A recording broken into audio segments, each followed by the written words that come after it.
Hi, this is Jeremy. In this video, we're going to work through the exercises that go with the Math Antics video, Angles and Degrees. Are you ready? Here we go. Our first problem is pretty simple. It asks, what's the size of this angle in degrees? Here's our angle, our point of intersection, and our two rays. And you can see from this angle by the square corner that's down at the intersection that this is what we call a right angle. The lines are perpendicular to one another, and a right angle, as we learned in the video lesson, always equals 90 degrees. Lots of times when you have to measure the size of an angle, you might need to use a protractor, like we also learned about in the video lesson. But in this case, an angle like this with the square corner you always know is 90 degrees, and that's important because in order to solve a lot of geometry problems, you'll need to know that a right angle always equals 90 degrees. Problem 2 also asks, what is the size of this angle in degrees? And here's our angle. You might wonder, oh, is this an angle? But you can see there's a point of intersection. It's formed by two rays, but they happen to go in exactly opposite directions. Here's our angle arc. And if you remember from our first video on angles, this is what we call a straight angle. A straight angle, and straight angles always have the measurement 180 degrees. That's just something that's important to memorize. So this angle is 180 degrees.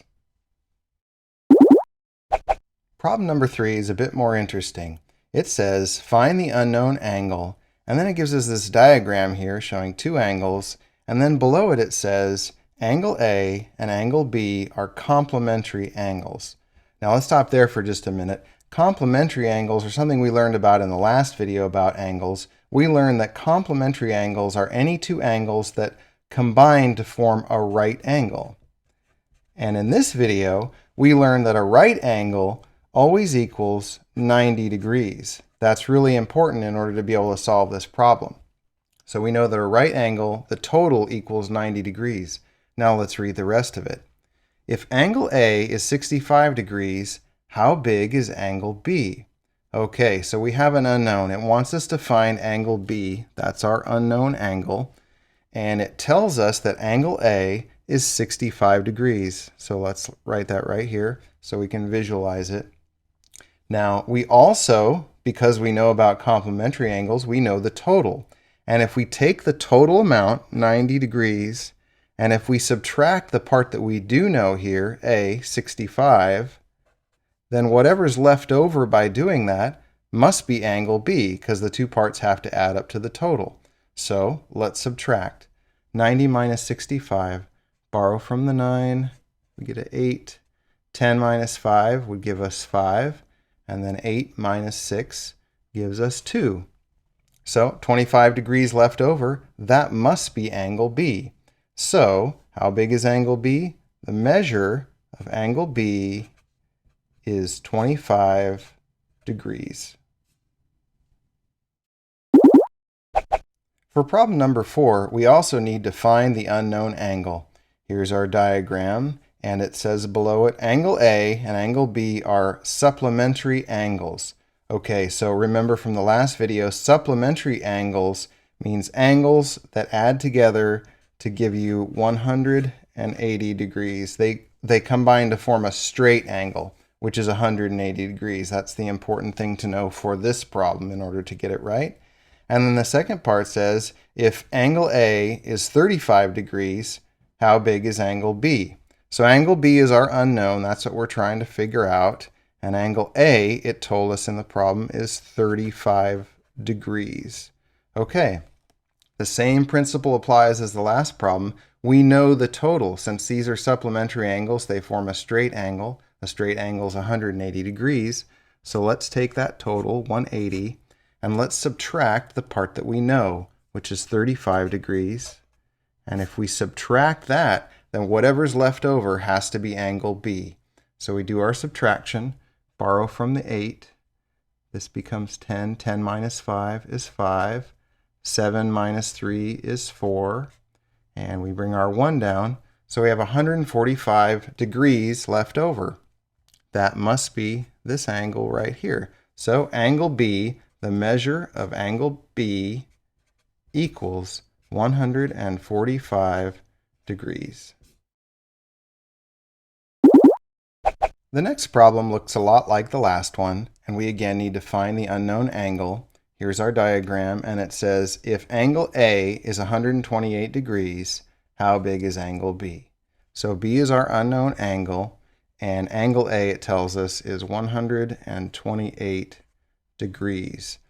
Okay, again, like last time, we need to figure out what the total might be here so that we can find our unknown. So the only difference between this and the last one is that this does form a straight angle, but you can see it's twisted. It relies on us to recognize that this is a straight line here, so this is a straight angle which equals 180 degrees. So that's going to be our total again for this problem.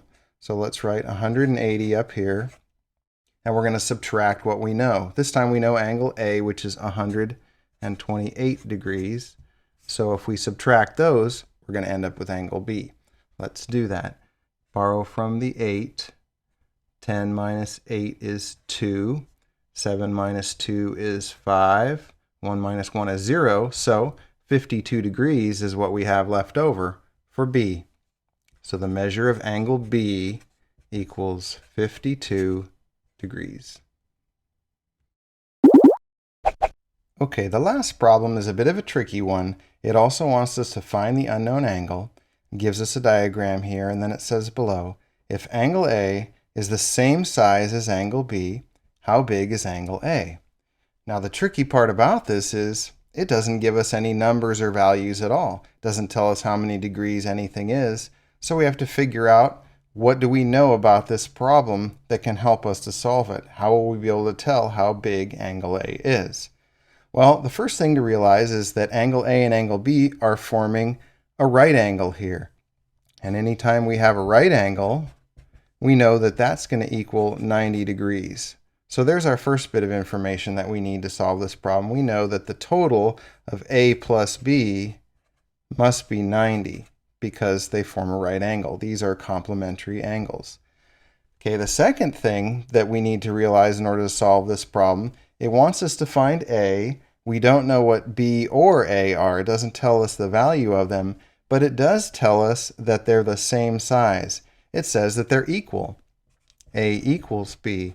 And in order for that to be true, they must each be exactly half of the total. In order for them to be the same, you'd have to take the total and divide it exactly in half, and then you'd get A and B. So that means that if we take our total, 90 degrees, and if we divide it in half, divide by 2, 2 goes into 9 4 times, because that would give us 8. Subtract, we get 10 left over, 5. 5 times 2 is 10. So exactly half of 90 degrees is 45 degrees. So both angle A and angle B must be 45 degrees. So how big is angle A? The measure of angle A equals 45 degrees.